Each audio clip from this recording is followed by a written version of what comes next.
Hello everyone, I welcome you all to IG Tutorials. So our today's topic is coded inequalities part 5. So आज के इस part में हम लोग either और केस को डिस्कस करेंगे। तो टॉपिक शुरू करने से पहले आप लोग से रिक्वेस्ट है कि जो लोग पहली बार इस वीडियो को देख रहे हैं कृपया चैनल को सब्सक्राइब कर ले, या जिन लोगों ने अभी तक चैनल को सब्सक्राइब नहीं किया है चैनल को सब्सक्राइब कर ले ताकि आपको नोटिफिकेशन आ जाए जब भी मैं कोई नया वीडियो अपलोड करूँ। तो चलिए स्टार्ट करते हैं आज का टॉपिक को। तो आज हम आइदर और केस को डिस्कस करेंगे, और आइदर और केस को मैंने दो पार्ट्स में बांटा है, दो टाइप्स में बांटा है कि किस दो टाइप्स में हम लोग का जो आंसर है वो आइदर और हो सकता है। तो चलिए उस दोनों टाइप को यहाँ बता रहा हूँ मैं आपको। और आज मैं केवल पहला टाइप्स इस पार्ट में डिस्कस करूँगा, नेक्स्ट पार्ट में आइदर और का सेकेंड वाला जो टाइप है उसको डिस्कस करूँगा। तो चलिए लेते हैं उस दोनों पार्ट्स टाइप्स को कि क्या है वो टाइप्स। तो मैंने आइदर और केस को दो टाइप से बांटा है। एक टाइप को मैंने नाम दिया है रीचेबल डेस्टिनेशन, और दूसरे टाइप को नाम दिया है मैंने नॉट रीचेबल डेस्टिनेशन। तो जो लोग भी ये पहली बार वीडियो को देख रहे हैं पार्ट 5 को, तो उन लोग से रिक्वेस्ट है कि पार्ट 1 2 3 4 देख ले, ताकि जो भी मैं टर्मिनोलॉजी यूज करूँगा इस पार्ट्स में आपको ईजिली समझ में आ जाए। क्योंकि अब जब भी पार्ट 1 2, एक्चुअली पार्ट 1 2 में बेसिक्स मैंने बताया था, तो यदि वो पार्ट आप नहीं देखे हैं तो ये वाला पार्ट्स में मैं जो टर्म यूज करूँगा, जो कन्वेंशन यूज करूँगा वो आपको समझ में नहीं आएगा। तो प्लीज़ पीछे के जो भी कोडेड इनइक्वालिटीज़ के पार्ट्स है उसको देख ले, तभी आपको ये वाला पार्ट सही से समझ में आएगा। तो मैंने दो चीज़ों में बांटा है, रिचेबल डेस्टिनेशन और नॉट रिचेबल डेस्टिनेशन। डेस्टिनेशन के बारे में आपको पता है कि कहाँ से कहाँ जाना है, इस तरह का हम लोग जो फॉलो करते थे कि यहाँ से यहाँ तक पहुँच पा रहे हैं, यदि पहुँच पा रहे हैं तो उसको हम लोग बोलेंगे रिचेबल डेस्टिनेशन। यदि जिस पॉइंट से मतलब कि इनिशियल पॉइंट से फाइनल पॉइंट तक यदि नहीं पहुँच पा रहे हैं तो उस चीज़ को हमने नाम रखा है नॉट रिचेबल डेस्टिनेशन। तो आज जो हम इस पार्ट में डिस्कस करेंगे, उस इस पार्ट में डिस्कस करेंगे केवल रिचेबल डेस्टिनेशन वाला। ईजी है, बट इस पार्ट को हम लोग समझने के बाद ही ये नॉट रीचेबल डेस्टिनेशन वाला पार्ट समझ में आएगा। तो इस पार्ट में मैंने इस पे डिस्कस करूँगा, बेसिक्स है, इजी है, बट आपको ध्यान देना होगा। उसके बाद जब नेक्स्ट पार्ट 6 लाऊंगा तो उसमें मैं ए वाला नॉट रीचेबल डेस्टिनेशन का डिस्कस करूँगा। तो चलिए इस पार्ट्स को देखने से पहले आप लोग को बता दूं कि कॉम्प्लीमेंट्री पेयर्स क्या होता है, क्योंकि आइदर और केस में आपको पता ही होगा कि कॉम्प्लीमेंट्री पेयर का यूज होता है। तो चलिए मैं आपको बता दूं कॉम्प्लीमेंट्री पेयर्स क्या होते हैं, उसके बाद हम इसका रूल्स देखेंगे। तो कॉम्प्लीमेंट्री पेयर्स वो होते हैं जब मान ली कि एक पेयर दिया हुआ है, फिर नीचे एक और पेयर दिया हुआ है, और दोनों में जो पैरामीटर है वो दोनों का पैरामीटर सेम होना चाहिए। जैसे कि यहाँ पे आपको दिया हुआ है A is greater than B, और दूसरा दिया हुआ है A is less than B. तो आपको पता है कि ए यहाँ पे है, पहले पेयर में भी है, इसको पेयर 1 नाम दे देते हैं, इसको पेयर 2 नाम दे देते हैं। तो पहला पेयर में भी ए है, दूसरा पेयर में भी ए है, पहला पेयर में भी बी है, दूसरे पेयर में भी बी है। तो यदि दोनों का मतलब पेयर 1 में जो पैरामीटर्स है वो सेम का सेम पेयर 2 में भी हो, तो उसको हम लोग कॉम्प्लीमेंट्री पेयर्स बोलेंगे। यहाँ पे साइन को लेकर के ज़्यादा चिंतित ना हो कि क्यों यहाँ पे इक्वल टू होना चाहिए, ऐसा ऐसा कुछ ध्यान मत दीजिए। जस्ट आपको कॉम्प्लीमेंट्री पेयर का मैं आपको कॉन्सेप्ट बता रहा हूँ, तो ताकि आपको पता चल जाए कि क्या है ये चीज़। जैसे सिलोजिज्म में जो भी हम लोग पढ़ते हैं सिलॉग में, कि जैसे some A are B, similarly no A is B, ये दोनों भी आपस में कॉम्प्लीमेंट्री पेयर है। क्योंकि ये जो स्टेटमेंट 1 में भी ये है, स्टेटमेंट 2 में भी ये है, स्टेटमेंट 1 में भी है, स्टेटमेंट 2 में भी है। तो ये जो चीज़ है वो कॉम्प्लीमेंट्री पेयर्स होते हैं। तो कॉम्प्लीमेंट्री पेयर्स इसलिए मैं बता रहा हूँ क्योंकि जितने भी आइदर और के क्वेश्चन होंगे उसमें मैं कॉम्प्लीमेंट्री पेयर का ही यूज करूँगा, और सारे लोग वही करते हैं। बिना कॉम्प्लीमेंट्री पेयर के कॉन्सेप्ट को हम लोग आइदर और को समझ नहीं सकते हैं। इसके लिए एक और चीज़ मैं आपको बता दूं, यदि ऐसा कुछ दिया हुआ है a is equal to B is greater than C, और दूसरा दिया हुआ है a इज ग्रेटर देन नहीं कह के a इज इक्वल टू सी। अब आपको बोल रहा हूं कि क्या ये दोनों स्टेटमेंट आपस में कॉम्प्लीमेंट्री पेयर्स है, तो आप तो बोलेंगे कि नहीं, आपने तो बताया है कि दोनों का जो एलिमेंट्स है, पैरामीटर्स है, वो सेम होना चाहिए। यहाँ पे बी है, यहाँ पे तो ए है, चलिए यहाँ पे सी है, यहाँ पे सी है, बट पहले वाले में तो बी है लेकिन दूसरे वाले में ए है। तो मैं आपको बता दूं कि इक्वल टू साइन कहने का क्या मतलब, कि ए इक्वल टू बी कहने का क्या मतलब कि दोनों आपस में बराबर है। तो पहले स्टेटमेंट को हम लोग ऐसे लिख सकते हैं, A is equal to B greater than C, इसको तो हम लोग ऐसे भी लिख सकते हैं ना, ए इज ग्रेटर देन सी। और दूसरा जो हम लोग का पेयर है वो क्या है, दूसरा स्टेटमेंट क्या है, ए इज इक्वल टू सी। अब देखिए ये दोनों आपस में कॉमन है, तो ए वाला जो चीज है सेम चीज, ये भी दोनों चीज क्या हो गया, कॉम्प्लीमेंट्री पेयर्स है कि नहीं है। बहुत इजी है, आपको लग रहा होगा थोड़ा सा बोरिंग क्योंकि अभी कॉन्सेप्ट बता रहा हूँ, बट जब इसका यूज करेंगे, जब बहुत बड़ा मतलब कि 10-12 पैरामीटर्स वाला जब आएगा कोडेड इनइक्वालिटी का, तो उसमें आपको इसका फ़ायदा पता चलेगा कि क्यों हम इसको बता रहे हैं। इक्वल टू के साइन के लिए आपको थोड़ा सा एक्स्ट्रा केयर करना ही पड़ेगा। जब भी किसी भी क्वेश्चन में आप कहीं भी कितने भी अच्छे हैं, जब भी इक्वल टू का साइन दिख जाए, आंसर जो आपका आया रिवर्स में जाइए, एक बार और से रीचेक कीजिए, क्योंकि जनरली हम लोग जो इक्वल टू वाला साइन है वो फर्स्ट बार में हमको गलत आंसर लाने का जो है हम लोग का चांसेस रहता है। तो इक्वल टू का साइन जब भी आप स्टेटमेंट में देखें, थोड़ा सा अलर्ट रहिए, और एक बार आंसर आने के बाद रीचेक जरूर कर लीजिएगा, क्योंकि ज़्यादातर केसेस में पॉसिबिलिटीज़ है कि हम लोग का जो आंसर आएगा वो रॉन्ग आएगा। तो इक्वल टू के साथ थोड़ा सा, या नॉट इक्वल टू का भी साइन आजकल आ रहा है, तो उसमें भी थोड़ा सा आपको केयर करने की ज़रूरत है, थोड़ी सी सावधानी बरतने की ज़रूरत है। तो A is equal to B is greater than C, A is equal to C, क्या ये दोनों आपस में कॉम्प्लीमेंट्री पेयर्स है। मैंने आपको बताया है कि दिया हुआ है A is equal to B, मतलब कि इस चीज़ को हम लोग लिख सकते हैं A is greater than C, और नीचे वाला स्टेटमेंट क्या है, ए इज इक्वल टू सी, मतलब कि ये दोनों जो पेयर है, ये दोनों जो स्टेटमेंट्स है आपस में क्या है, कॉम्प्लीमेंट्री पेयर्स है। तो कॉम्प्लीमेंट्री पेयर्स का कॉन्सेप्ट बता दिया। तो चलिए इसके लिए जो क्या कंडीशन हम लोग का होना चाहिए उसको देखते हैं, रीचेबल डेस्टिनेशन के लिए क्या कंडीशन होना चाहिए। तो चलिए रीचेबल डेस्टिनेशन में आइदर और का केस आने के लिए हम लोग के पास क्या क्या कंडीशंस है।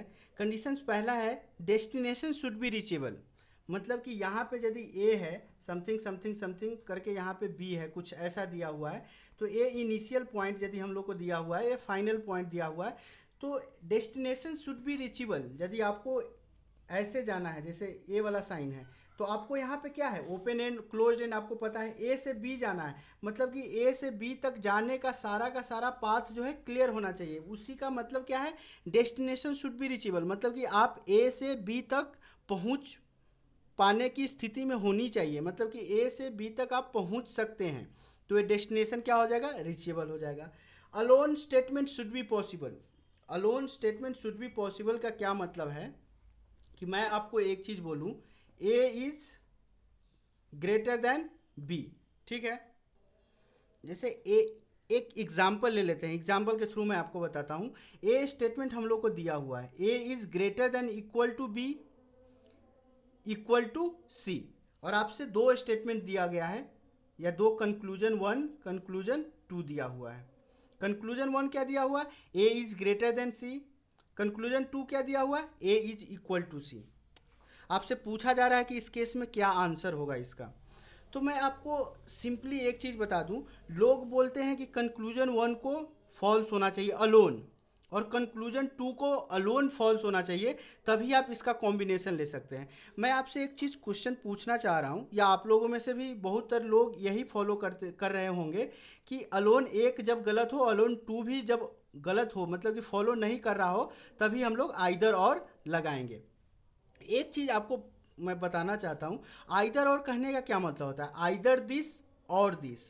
अब आपसे एक बात बोलता हूं कि जब अलोन स्टेटमेंट 1 गलत हो गया, तो आइदर होने की संभावना ही नहीं है। आइदर कहने का क्या मतलब होता है, पॉसिबल, आइदर ए पॉसिबल है या ए पॉसिबल है। जब एक बार गलत हो गया तो इसको पॉसिबिलिटी मतलब पॉसिबल होने का चांसेस ही नहीं है। लोग फॉलो करते हैं, मे बी वो लोग एकदम एग्जैक्ट राइट आंसर देते हैं, बट कहने के लिए क्या बोलता है कि statement 1 alone should be incorrect, statement 2 alone should be incorrect, then only we will go for combination. But एक बार जब गलत हो गया तो कॉम्बिनेशन मतलब कि पॉसिबिलिटी की केस आ ही नहीं सकती, आइदर ऑन बन ही नहीं सकता है। अब आप बोलेंगे कि यहाँ पे अलोन गलत है, भाई ये गलत नहीं है, A is greater than C is a possibility. Possibility मतलब कि पॉसिबल है तभी आइदर, आइदर और कहने का क्या मतलब होता है कि आइदर ए होगा या ए होगा, लेकिन एक बार जब आप बोल दिए कि गलत है तो आइदर और होने का क्या, ये तो मीनिंगलेस चीज हो गया। तो ये चीज कभी हो ही नहीं सकता। आप बोलेंगे कि नहीं ये तो इनकरेक्ट चीज़ है कि इसको गलत होना ही चाहिए। भाई गलत होने का मतलब होता है, कुछ चीज़ें होती है इंग्लिश में जिसका मतलब, जैसे इनकरेक्ट, इनकरेक्ट का मतलब आप ऐसे नहीं बोल सकते कि 50% इनकरेक्ट है। This is meaningless. या बोले कि आई एम 90% परफेक्ट। भाई परफेक्ट कहने का मतलब ही होता है, परफेक्ट एक वर्ड है जिसका मतलब ही होता है 100% ट्रू। परफेक्ट, या तो ट्रू बोलिए, आई एम 50% ट्रू और आई एम 60% ट्रू। भाई ट्रू आइदर 100% होगा। ट्रू कहने का ही मतलब होता है कि 100% ट्रू। फॉल्स कहने का ही मतलब होता है कि 100% फॉल्स। वहाँ पे जीरो और से लेके और 99 के बीच कोई परसेंटेज नहीं होता है। ए इज ग्रेटर देन सी, एक बार आप गलत किए तो पॉसिबिलिटी आइदर और ले ही नहीं सकते। ए इज ग्रेटर देन सी, यहाँ पे दोनों स्टेटमेंट अलोन को गलत नहीं होना चाहिए, यहाँ पे दोनों स्टेटमेंट को पॉसिबल होना चाहिए।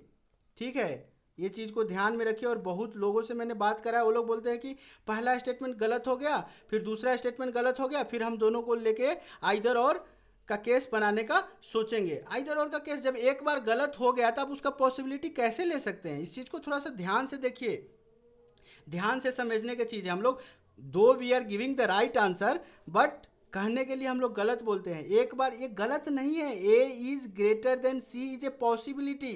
आपको आपको इसी क्वेश्चन में इस तरह से दे दिया जाए, ऑप्शन ए दे दिया जाए कि A is greater than C is a possibility. Suppose a ऐसा ऑप्शन दे दिया जाए, तो आप क्या बोलेंगे? आप तो बोल चुके हैं कि ए इज ग्रेटर देन सी गलत है, तो आपके अनुसार तो ए भी गलत होना चाहिए। ए गलत नहीं है। There is a possibility that A can be greater than C. ये पॉसिबिलिटी का केस है, ये पॉसिबल होने का ही है। जैसे A is greater than B is equal to C. इस चीज़ को मैं इतना स्ट्रेस इसलिए दे रहा हूँ कि हम लोग कहने में बहुत गलती करते हैं कि नहीं पहला स्टेटमेंट भी गलत, दूसरा भी स्टेटमेंट गलत, तब आइदर और पे जाना चाहिए। ऐसा नहीं है। पहला स्टेटमेंट को भी पॉसिबल होना चाहिए, दूसरा स्टेटमेंट को भी पॉसिबल होना चाहिए, तभी हम लोग जा सकते हैं आइदर और पे। एक बार एक गलत हो गया तो गलत हो गया, इसका आइदर और केस भी नहीं बनेगा। आइदर और केस तभी बनेगा जब दोनों का दोनों आपस में पॉसिबल हो, दोनों का चांसेस हो कुछ पॉसिबल होने का। तो चलिए इसको मैं थोड़ा ज़्यादा ही स्ट्रेस कर दिया, क्योंकि 90% लोग यहाँ पे यही बोलते हैं कि पहला को भी गलत होना चाहिए, दूसरा को भी गलत होना चाहिए, तभी हम लोग आइदर और का केस लेंगे। नहीं, मैं आपको बोलता हूँ पहला को भी पॉसिबल होना चाहिए, दूसरे को भी पॉसिबल होना चाहिए, तभी आप आइदर और ले सकते हैं। तो चलिए थोड़ा ज़्यादा ही स्ट्रेस दे के मैंने इस पर टाइम ले लिया। फर्स्ट पॉइंट क्या है? Destination should be reachable. चलिए, alone statement should be possible. ये कभी नहीं बोलिएगा, बोलने के लिए कभी भी मत बोलिएगा कि alone statement should be wrong. No, alone statement should be possible. चलिए, तीसरा है we should have either combination of greater than equal to और लेस देन इक्वल टू। चलिए ये कॉम्बिनेशन होना चाहिए। तीसरा, चौथा है कि कॉम्प्लीमेंट्री पेयर होना चाहिए। इन चारों चीज को आप ध्यान से रखिएगा, तभी आपका आइदर और केस बनेगा। आइदर और केस कब बनेगा? जब रीचेबल डेस्टिनेशन का चीज हो तब, मतलब कि रीचेबल हो, दोनों स्टेटमेंट अलग अलग पॉसिबल हो। तीसरा कि ग्रेटर देन इक्वल टू का कॉम्बिनेशन या लेस देन इक्वल टू का कॉम्बिनेशन हो। और चौथा पॉइंट है कि कॉम्प्लीमेंट्री पेयर है। चलिए इस पे कुछ क्वेश्चन को ले लेते हैं, ताकि आपका जो मैं बताना चाह रहा हूँ आपको सही से क्लियर हो जाए। जैसे देखिए हम लोग का पहला क्वेश्चन है, A is greater than equal to Q is equal to K दिया हुआ है। चलिए आपसे क्वेश्चन पूछा जा रहा है, आपसे क्वेश्चन इस तरह से पूछा गया है। पहला स्टेटमेंट दिया गया है कि ए इज ग्रेटर देन के, ए इज इक्वल टू के। अब देखिए पहला क्या है, हम लोग को पता नहीं है कि रीचेबल है कि नॉट रीचेबल है। ठीक है, पहला हम लोग को ऐसे ही देखते हैं। अब देखिए आपको क्या है, ए से के जाना है, ए से के गए, ए से के जाना है, यहाँ पे ए से के गए, ए से क्यू, ए से क्यू भी आ रहे हैं, क्यू से के भी आ रहे हैं, मतलब कि ए से के फर्स्ट क्या है, रीचेबल है।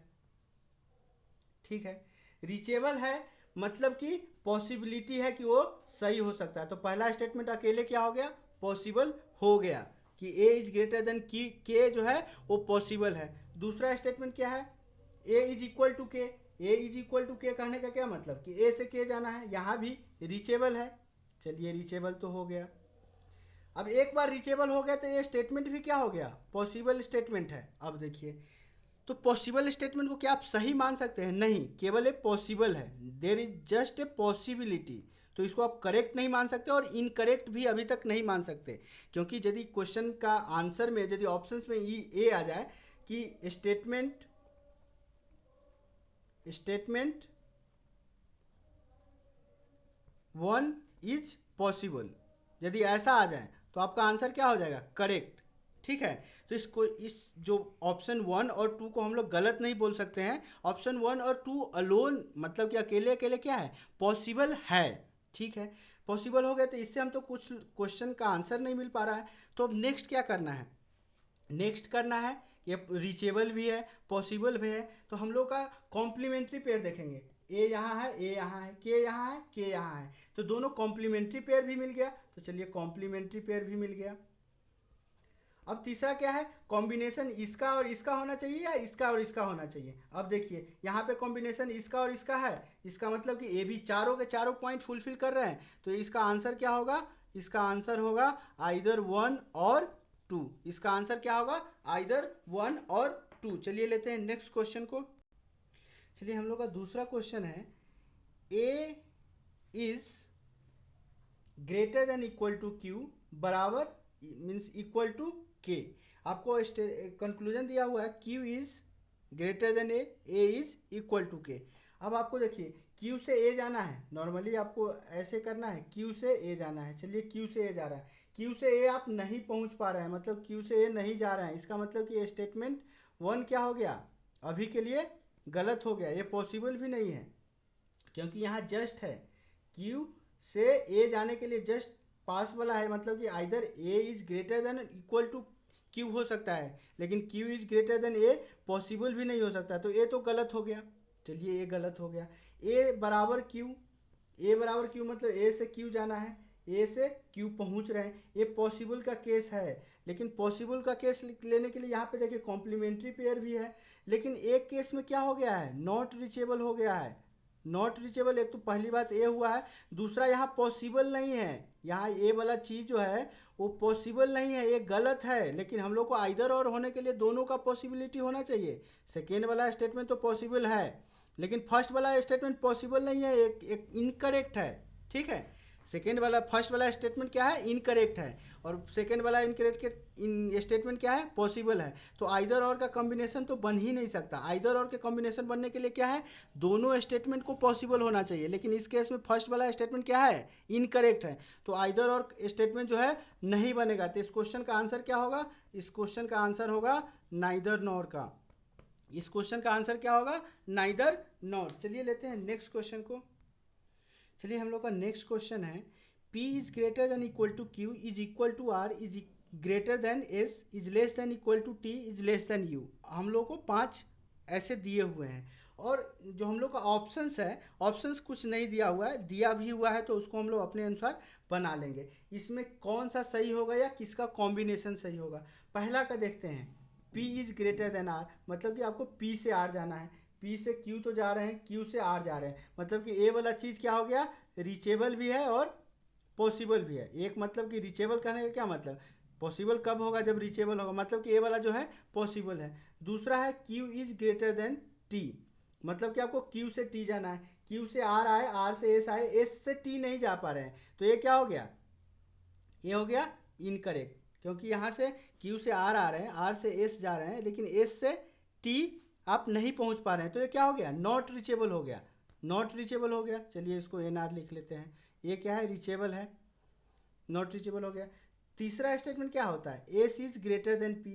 S is greater then P कहने का क्या मतलब कि एस से पी जाना है, एस यहाँ पे है, पी मतलब एस से आर ही नहीं आ रहा है, ये भी नॉट रीचेबल हो गया। चौथा स्टेटमेंट है P is equal to R, P is equal to R मतलब पी से आर जाना है, पी से क्यू, क्यू से आर, यहाँ तक जो आ रहा है ये रीचेबल है, इसका मतलब कि ये भी पॉसिबल है। पांचवा क्या है, R is greater than U, R से आपको यू जाना है, आर कहाँ पे, यहाँ पे, आर से एस आए, एस से टी नहीं जा पा रहे हैं, तो ये क्या हो गया, नॉट रीचेबल हो गया। तो ये सारे नॉट रीचेबल, सेकेंड थर्ड और फिफ्थ नॉट रीचेबल हो गए। लेकिन अब देखिए फर्स्ट और फोर्थ में क्या हो रहा है, फर्स्ट और फोर्थ में दोनों कॉम्प्लीमेंट्री पेयर है, दोनों रीचेबल है, दोनों पॉसिबल है, और इसमें कॉम्बिनेशन भी इस दोनों साइन का है, मतलब इस क्वेश्चन का आंसर क्या होगा, इस क्वेश्चन का आंसर होगा, यदि इसको 1 2 3 4 5 ले ले, इस क्वेश्चन का आंसर क्या होगा, आइदर 1 और 4। इस क्वेश्चन का आंसर क्या होगा, आइदर 1 और 4। चलिए लेते हैं आज के सेशन का लास्ट क्वेश्चन। तो हम लोग का लास्ट क्वेश्चन है, Z is greater than V, less than U, less than equal to T, equal to S, less than equal to are.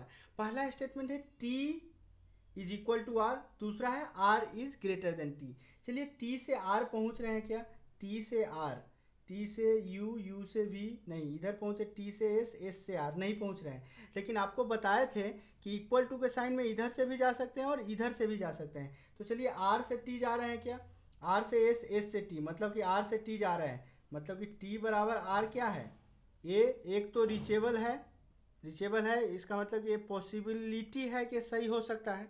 चलिए दूसरा स्टेटमेंट क्या है, R is greater than T, मतलब कि आर से टी जाना है, आर से एस आ गए और एस से टी आ गए, मतलब कि ए भी रिचेबल है और ए भी पॉसिबल है। अब देखिए रिचेबल और पॉसिबल हो गया तो आपको क्या चाहिए, दूसरा एक तो कॉम्प्लीमेंट्री पेयर चाहिए, टी टी यहाँ है, आर यहाँ है, मतलब कि कॉम्प्लीमेंट्री पेयर वाला भी सही हो गया।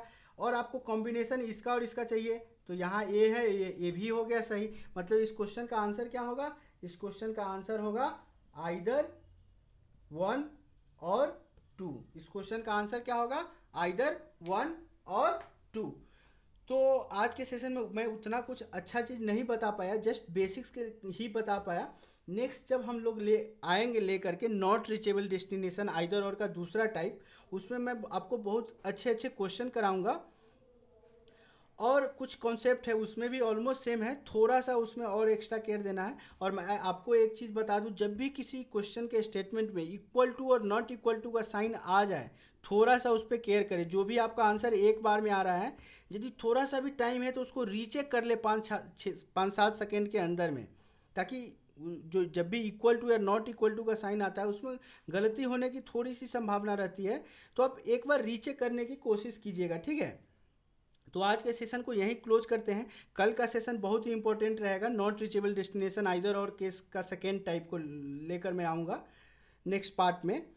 तो चलिए आज के सेशन को यहीं क्लोज करते हैं। जो भी लोग वीडियो को पहली बार देख रहे हैं चैनल को सब्सक्राइब कर ले, अच्छा लग रहा हो तो लाइक कर दें, कुछ सजेशन हो तो कमेंट बॉक्स के थ्रू आप बता सकते हैं आप अपना सजेशन। फेसबुक ग्रुप ज्वाइन करना हो तो मैं फेसबुक ग्रुप का जो लिंक है वो नीचे कमेंट बॉक्स में प्रोवाइड करा दूंगा।